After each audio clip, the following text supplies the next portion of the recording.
recording? Before we start, obviously we're going to have our lab coats on.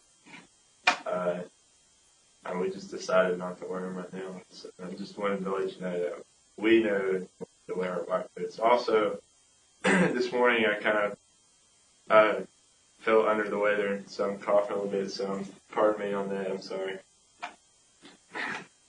So, go ahead and start. Hey everybody, how are you guys doing today? I'm Max Spradlin. And I'm Kofi Amigaje. And we're from the University of Charleston, and we're here to talk about part of ScriptYourFuture is medication adherence through the GxRx program at the University of Charleston. So some of the objectives that we want to discuss today are the 5 steps to become medication smart, which we'll discuss a little bit more later. Define asthma and discuss the effects of the disease on the body. Do any of you all have asthma? Alright, cool. Identify and discuss the proper way to dispose of prescription medication. So this has actually changed in the last couple of years, so even the adults, you might get something out of this because it's probably changed from the last time that you've known how to do it. So, not taking your medication as prescribed can put your health and future at risk. So, if one of your friends, is sick or something and has the same, kind of problem that you do, and you decide to offer them your medication, you may be putting them at risk, and we'll kind of discuss that later. So just a little basic information. 1 out of 3 people never fill their prescriptions. So, if we group 3 of you together and you both 3 get sick, one of you probably won't even take any medicine for it, which is normal. Your body, typically does the job for you, depending on what kind of, what kind of sick you are. So, nearly 45% of the population has one or more chronic conditions that require medication, which is actually surprising. Whenever we went over these PowerPoint slides, there's like 7 billion people in the world, and so there's like almost, over 3 billion people that have a chronic condition that require medication. That's kind of eye-opening to me, especially in our profession that we're going into. Nearly 3 out of 4 Americans don't take their medication as directed, and that's not surprising to me, coming from rural West Virginia. So more than one medication-related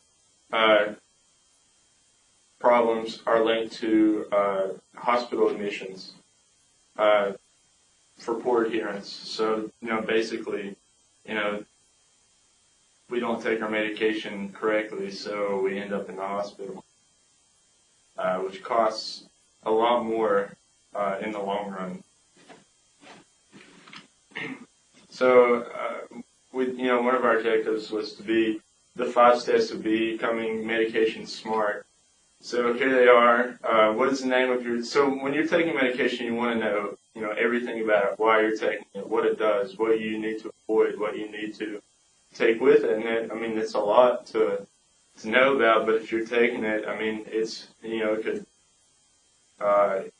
it could help you in the long run. It can prevent hospital admissions. It's things that you should really know because you're putting it in your body and it's doing something. So, number 1 was the name of your medication. What are you taking it for? So, that's kind of easy. If you have an infection or if you're sick, bacteria infection, what's my antibiotic and why am I taking it? How and when do I take the medication and for how long? So, different medications, different medicine require you to take with food or without food, and that can make a huge difference in the way it affects your body.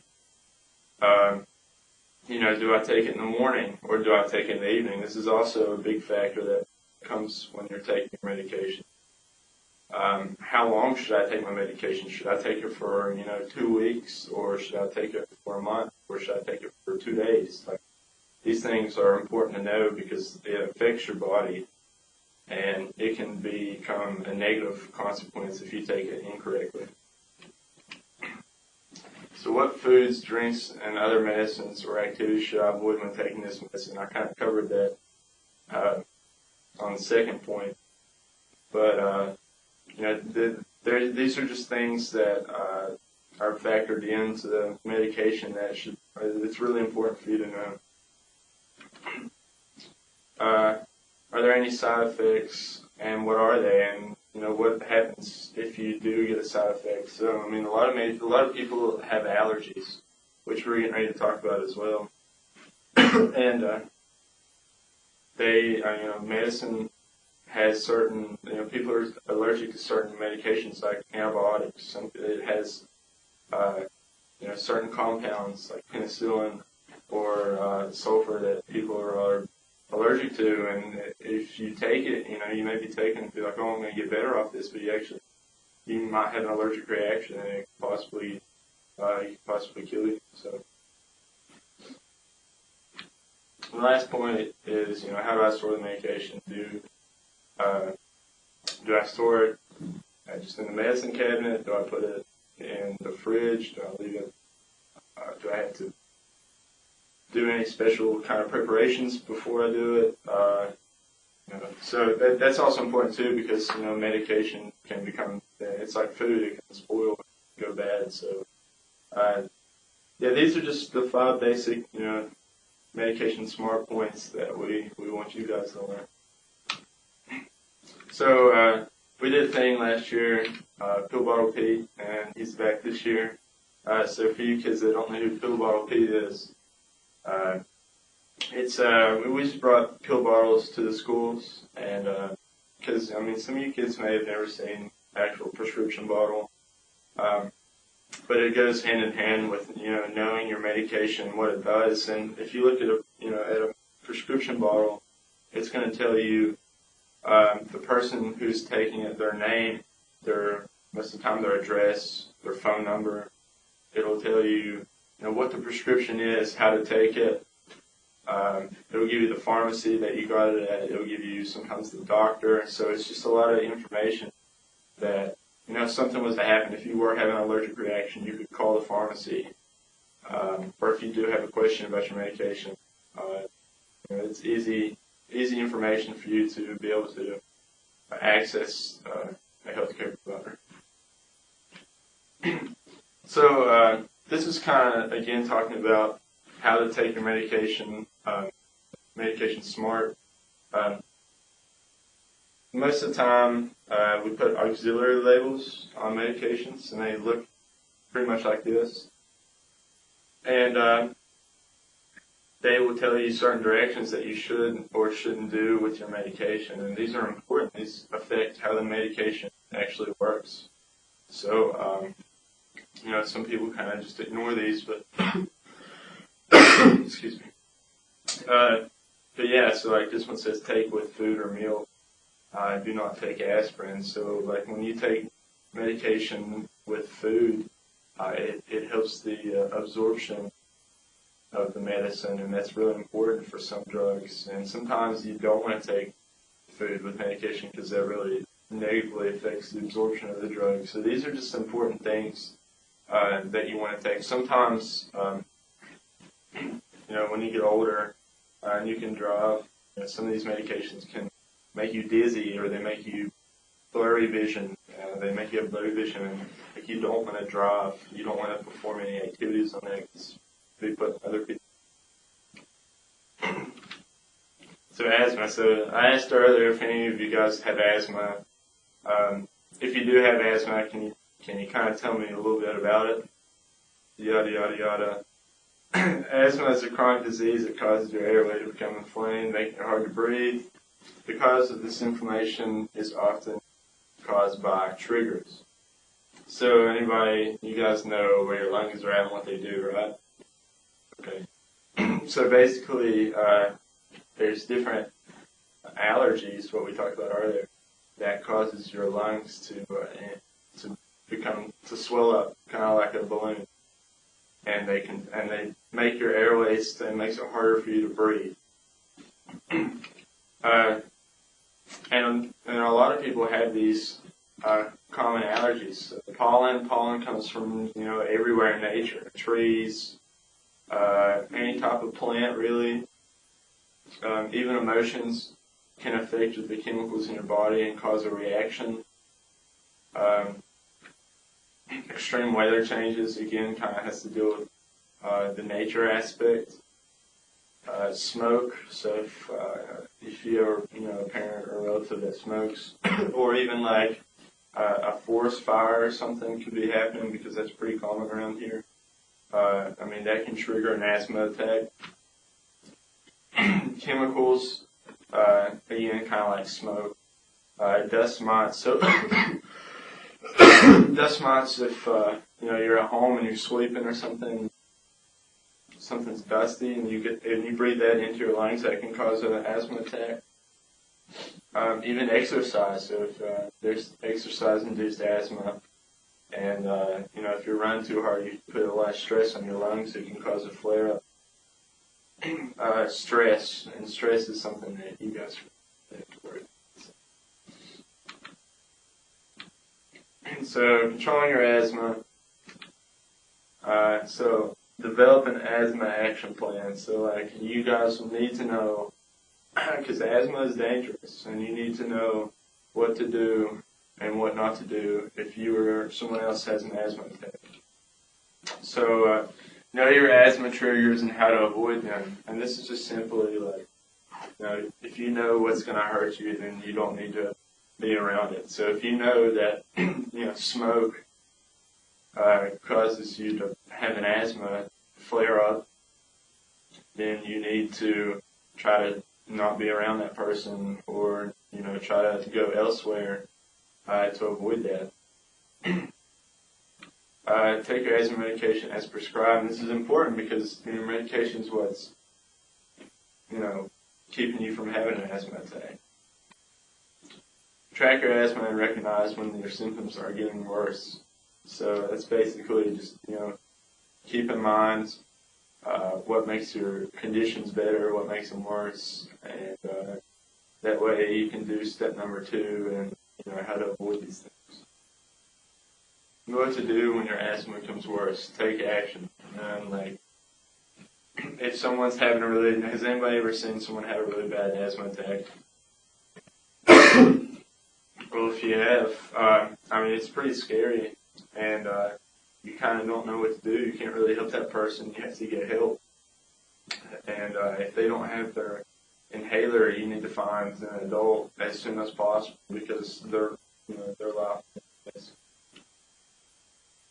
So here's some asthma medication devices. These are meter dose inhalers and just regular inhalers. So regular inhaler is the ones on the left and right. Basically, you just there's a button that you press, and the medication will come out. The meter dose inhalers are a little bit different. They actually have medication that you put into the contraption, and it causes exact amount of medication to be pushed into the lungs. And then this is just a nebulizer, which is kind of like a mask that you put over your face for a period of time, and you just constantly breathe in the medication. So how to use your a meter dose inhaler? Remove the cap and hold the inhaler up. Shake the inhaler, tilt your head back, and breathe out. That way you can take a huge breath in. So again, hold the inhaler upright. Press down on the inhaler and breathe in the medication slowly. And you want to do this you don't want to go real quick. You want to go slow and smooth for 3 to 5 seconds. And then you want to hold your breath to allow the medication to go as deep into your lungs as possible. And then if you need to take, 1 or 2 or 3 puffs, then you just repeat the same thing.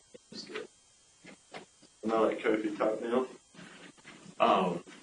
Now we have to talk about safe medication disposal. Why is medication disposal important? You know that sometimes after you take your prescription, when you go to the doctor, they give you a prescription, and you go to the pharmacy, and your parents get your prescription for you.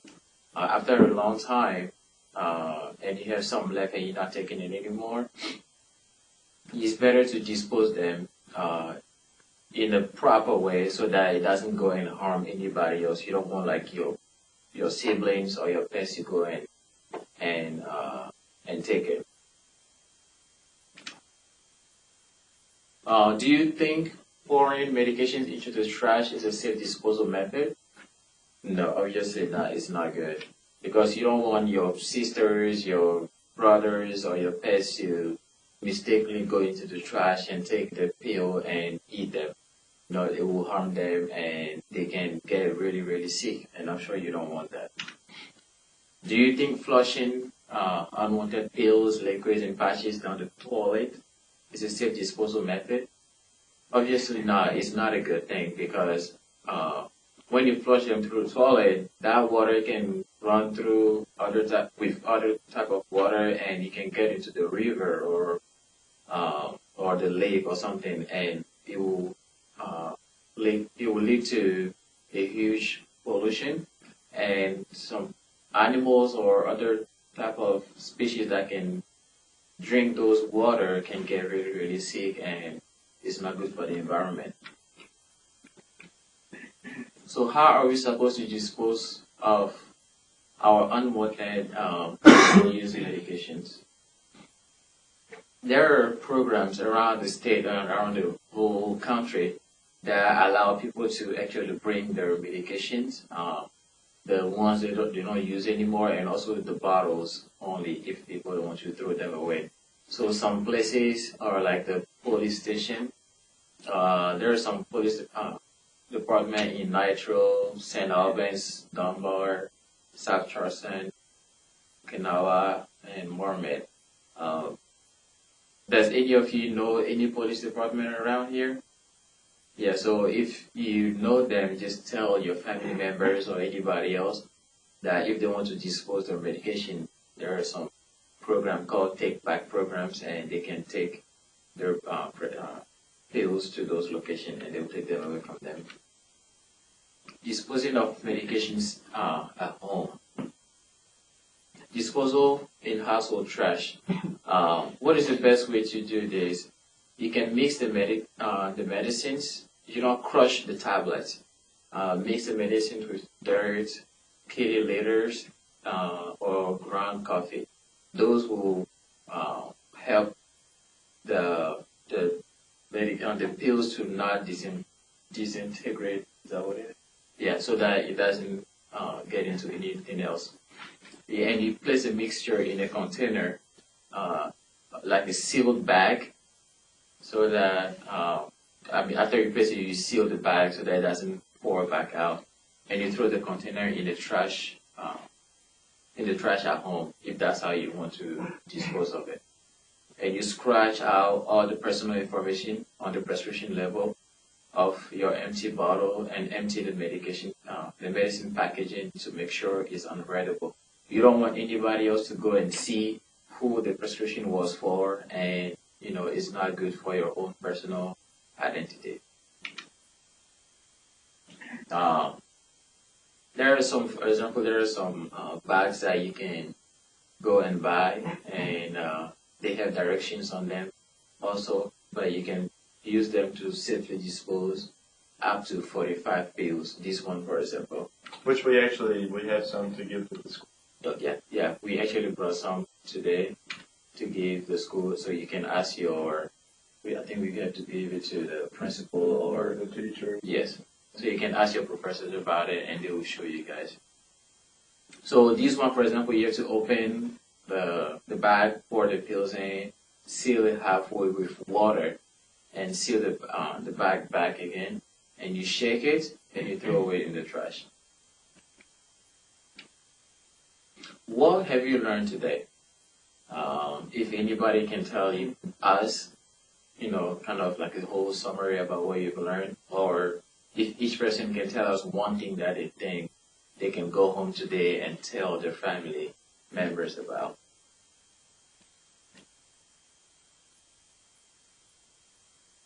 Okay, so the effect of asthma on the body. Common triggers of an asthma, if anybody remembers. So you have stress, Pollen, smoke, exercise, and there are many other things. How to control and recognize the signs and symptoms of asthma attack. So basically, you need to make sure that you know what triggers your asthma symptoms and make sure you stay away from those triggers. If it's exercise, you don't have to exercise too much. If it is pollen, make sure you don't stay outdoor for too long. And, just make sure you stay away from the triggers. You want to tell them about the action plan? Yeah, so just remember if you have asthma or if you see someone with asthma, there's certain things you need to do. Mainly for you kids, you just need to make sure and go and find an adult, find someone who's going to be able to help you that's older. That's probably your main priority. So. I'm sure you guys know how to use, some of you probably saw your friends use some inhalers before. There are multiple types. You just need to make sure that you ask your pharmacist or your parents about the proper way to use it. Yeah. So make sure you don't throw away your medication, the pills in the trash just like that, or you don't flush them. You want to prevent your friends, your siblings, or your pets to go in the trash and pick them up. You don't want to flush them through you don't want to flush them because the water can go through the river and other type of water and can lead to pollution.